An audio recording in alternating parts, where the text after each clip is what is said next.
força, e nem por violência, mas é por amor, meu irmão. Zacarias 4:6, Deus, se é por amor, papai, deixa ele ser milionário, eu também. Se é por amor, deixa o rapaz ter um pouquinho regular, sabe?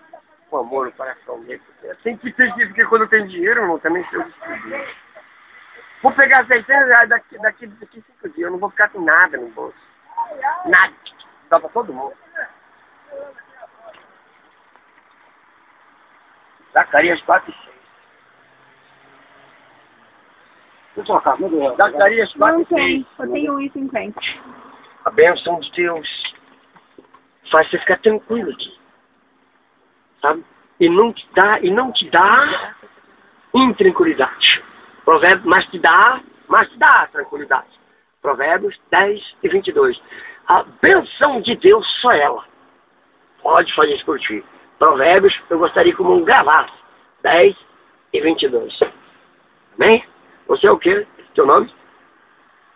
Paulo Nascimento. Ah, então, quem que é a Gisele Nascimento? Sua irmã também? Gisele Nascimento é ela. É você? É tua irmã, né? Hein, pessoal? Então a bênção de Deus deixa nós tranquilos e não mal.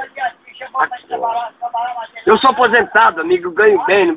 Tá me chamando de vagabundo? Eu trabalho, ganho bem, eu sou aposentado. Eu ganho R$600, o pastor aqui é aposentado. O pastor aqui não tem tanta... não estaria assim não, está enganado comigo, né?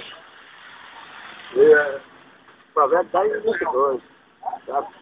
A bênção do Senhor, ela nos enriquece e não traz pão, não traz desgosto também na nossa vida, não.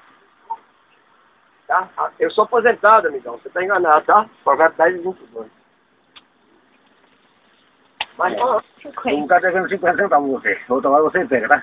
ô Gisele, Tá bom. me dá um R$2 pra mim, Gisele, você porque eu já vou